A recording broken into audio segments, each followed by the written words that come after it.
to a Skylark by Percy Bysshe Shelley.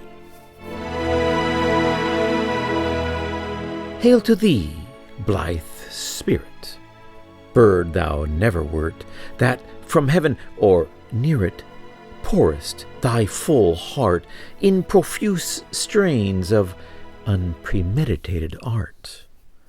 Higher still and higher from the earth thou springest, like a cloud of fire, the blue deep thou wingest, and singing still dost soar, and soaring ever singest.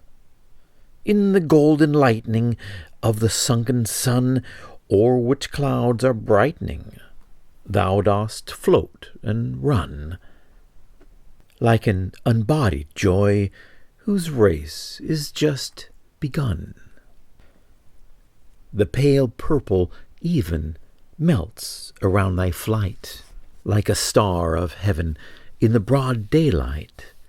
Thou art unseen, but yet I hear thy shrill delight.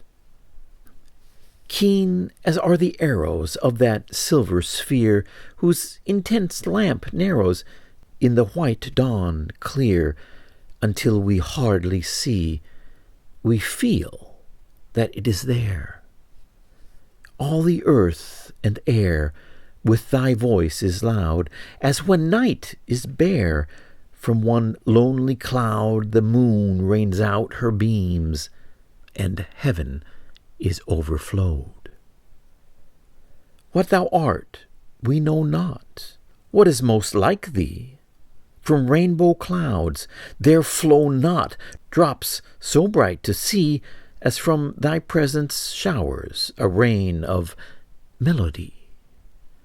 Like a poet hidden in the light of thought, singing hymns unbidden, till the world is wrought to sympathy with hopes and fears it heeded not. Like a high-born maiden in a palace tower, soothing her love-laden soul in secret hour with music sweet as love, which overflows her bower.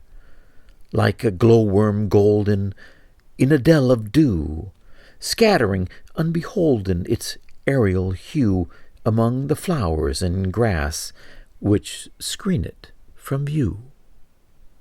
Like a rose embowered in its own green leaves, by winds deflowered, till the scent it gives makes faint with too much sweet these heavy-winged thieves. Sound of vernal showers on the twinkling grass, rain-awakened flowers, all that ever was, joyous and clear and fresh, thy music doth surpass. Teach us, sprite or bird, what sweet thoughts are thine? I have never heard praise or love or wine that panted forth a flood of rapture so divine. Chorus, hymeneal, or triumphant chant, matched with thine, would be all but an empty vaunt, a thing wherein we feel there is some hidden want. What objects are the fountains of thy happy strain? What fields or waves or mountains? What shapes of sky or plain? What love of thine own kind? What ignorance of pain? With thy clear, keen joyance, languor cannot be. Shadow of annoyance never came near thee. Thou lovest, but ne'er knew love's sad satiety. Waking or asleep, thou of death must deem things more true and deep than we mortals dream. Oh, how could thy notes flow in such a crystal stream? We look before and after, and pine for what is not. Our sincerest laughter with some pain is fraught. Our sweetest songs are those that tell of saddest thought. Yet If we could scorn hate and pride and fear, if we were things born, not to shed a tear, I know not how thy joy we ever should come near.